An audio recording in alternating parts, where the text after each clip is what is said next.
ଏଇଟା ହେଉଛି ଆମର ବାଦାମକୁ ଆମେ ଟିକେ ଭାଜିଦେବା। ଭାଜିକି ଆମେ ଥଣ୍ଡା ହେବା ପାଇଁ ରଖିଦେବା।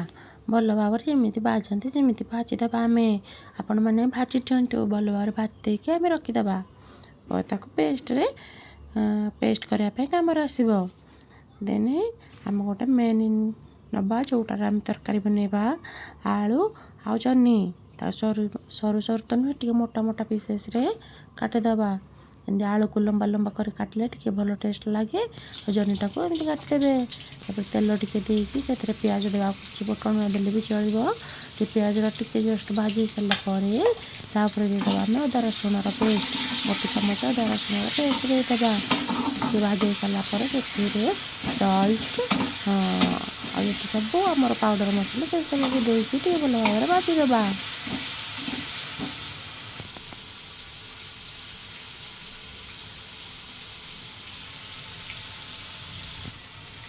ହଳଦୀ ଗୋଟେ ଚାମଚ, ଆଉ ଗୋଟେ କାଶ୍ମୀରୀ ଚିଲି ଗୋଟେ ଚାମଚ, ଆଉ ଟିକେ ଗରମ ମସଲା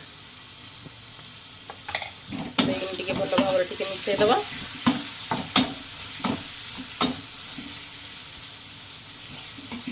ମିଶାଇ ସାରିଲା ପରେ ଆମେ ଯେଉଁ ଆଳୁ କାଟିକି ରଖିଥିବା, କିନ୍ତୁ ବଡ଼ ବଡ଼ ପିସେସ୍ ହିଁ କାଟିଛି ମୁଁ,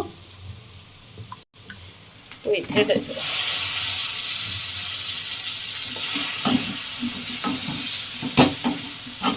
ପିଆଜକୁ ଭଲ ଭାବରେ ଏତେ ବି ନୁହେଁ, ଏତିକି ଦେଖନ୍ତୁ ଟିକେ ଏମିତି ରହିଥିବ, ଅଧା ଅଧା ହିଁ ଭାଜି ଯାଇଥିବ।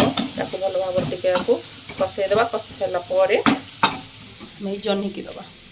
ତା ପୂର୍ବରୁ ୟାକୁ ଟମାଟୋକୁ ଦେଇଦେବା।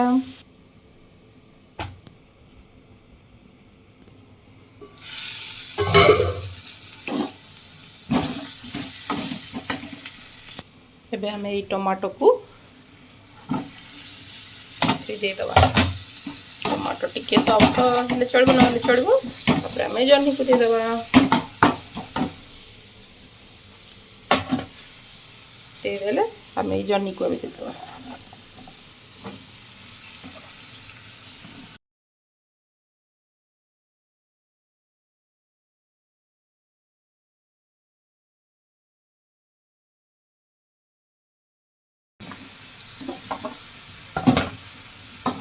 ଭାବରେ ଗୋଳେଇ ଦେବା।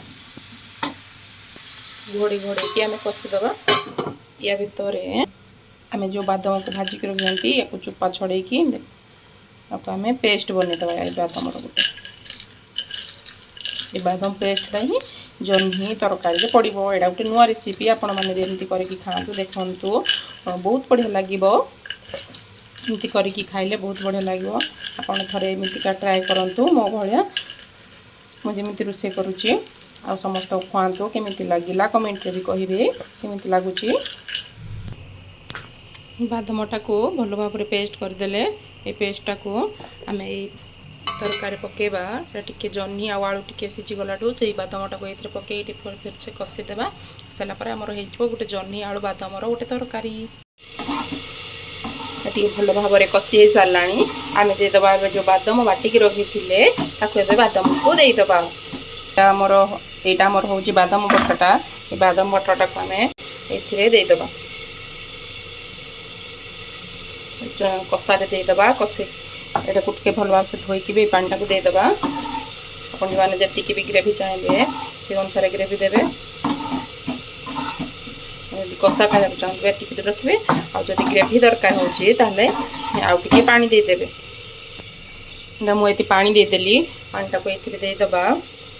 ଆଉ ଦେଖିବା ସିଝିଲାଣି କି ନାହିଁ। ଆଉ ଟିକେ ସିଝିବ। ଆଉ 5 ମିନିଟ୍ କଷେଇଦେଲେ ସିଝିଯିବ। ସିଝି ସାରିଲା ପରେ ଆମର ଏଇ ତରକାରୀଟି ରେଡ଼ି ହେଇଯିବ।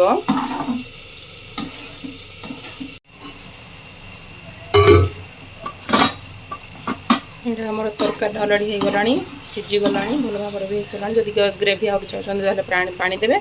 ପୁରା ସିଝିଗଲାଣି, ଆଳୁ ବି ପୁରା ସିଝି ସାରିଲାଣି। ୟା ପରେ ଧନିଆ ପତ୍ର ଟିକେ ଚୁନ ଚୁନ କରିକି କାଟିକି ପକାଇ ପାରିବେ। ଆଉ ଗରମ ମସଲା ପକାଇବେ। ଆଉ କିଛି ନ ପକାଇଲେ ବି ବହୁତ ଭଲ ଲାଗିବ। ଏ ତରକାରୀଟା କରି ଖାଆନ୍ତୁ। ଆଉ ଯଦି ଭଲ ଲାଗିଲେ କମେଣ୍ଟରେ ଜଣାନ୍ତୁ। ଦେଖା ବା ଗୋଟେ ନୂଆ ବ୍ଲଗ୍ରେ। ରହୁଛି, ନମସ୍କାର, ଜୟ ଜଗନ୍ନାଥ।